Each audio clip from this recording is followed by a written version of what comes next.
Hello everyone. तो इस lecture में हम पढ़ेंगे enthalpy which is denoted by H. अब एंथैल्पी क्या होता है? It is the heat absorbed at constant pressure. ठीक है। फॉर्मूला क्या रहता है? H is equal to U plus P V. ठीक है।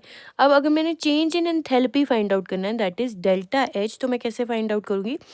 तो हमने फाइंड आउट करना है delta H is equal to delta U plus P delta V. ठीक है। तो डेरिवेशन कैसे प्रोसीड करेगी? तो हम फर्स्ट लॉ ऑफ थर्मोडायनेमिक्स लेंगे, delta U is equal to Q plus W. अब डब्ल्यू यहाँ पे हम एक्सपेंशन वाला लेंगे, वर्क डन ड्यूरिंग एक्सपेंशन। तो बच्चों जब भी एक्सपेंशन होगी तो उस केस में work is done by the system. ठीक है। और वो होता है negative. During the case of expansion work is done by the system and it is negative work done. तो आपको पता है पी वी वर्क कैसे लिखते हैं हम? W will be equal to P delta V. अब क्योंकि एक्सपेंशन हो रहा है, work is done by the system which is negative, तो हमने माइनस साइन लगा दिया। ठीक है।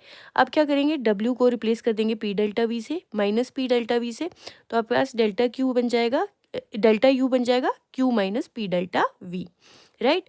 अब क्यू को हमने निकालना है क्योंकि आपके पास क्यू क्या है? हीट है, और हीट एट कांस्टेंट प्रेशर चाहिए, दैट इज एच, है ना। तो heat at constant pressure Q P लिख लो या एच लिख लो, बात सेम ही होगी, है ना। तो फिलहाल हम क्यू पी लिखेंगे क्योंकि हमने डिराइव एंथैल्पी करना है, चेंज इन एंथैल्पी, तो हम क्यू पी से प्रोसीड करेंगे। तो Q will be equal to delta U plus P delta V. अब हम दो स्टेट्स ऑफ द सिस्टम लेंगे, एक इनिशियल और final state of the system. Initially the state of the system will be 1, final state of the system will be 2। अगर मैंने change इन internal energy निकालना है ना, तो हम कैसे निकालेंगे? तो final state minus initial state. ठीक है। और चेंज इन वॉल्यूम निकालेंगे तो कैसे निकालेंगे? V2 minus V1। ठीक है। आगे चलते हैं। System absorbs Q P amount of heat at constant pressure. ठीक है।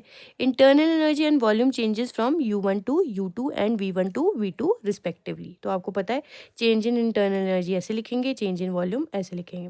राइट। अब क्यूपी है तो Q P will be equal to delta U that is U2 minus U1 plus P delta V that is V2 minus V1। Right. अब हमने ना U और PV को इकट्ठा लिखना है। ठीक है। तो फाइनल स्टेट में आपके पास U2 प्लस PV2 हो जाएगा, इनिशियल स्टेट में आ जाएगा आपके पास माइनस U1 प्लस PV1। ठीक है। तो अभी मैंने ब्रैकेट लगाए हुए हैं, जैसे मैं ब्रैकेट खोलूंगी तो ये ब्रैकेट के अंदर वाले जो साइंस है वो ऑपोजिट हो जाएंगे, है ना, क्योंकि नेगेटिव साइन बाहर है। तो ये हो जाएगा U2 plus PV2 minus U1 plus PV1। इसको अब हम क्या लिख सकते हैं? H2 लिख सकते हैं, क्योंकि आपको पता है H is equal to U plus PV, है ना। तो QP आ जाएगा आपके पास H2 माइनस H1। तो QP आ जाएगा आपके पास डेल्टा H। तो QP को हम रिप्लेस कर सकते हैं डेल्टा H से, और हो जाएगा delta U plus P delta V, which is the sum of increase in internal energy of the system and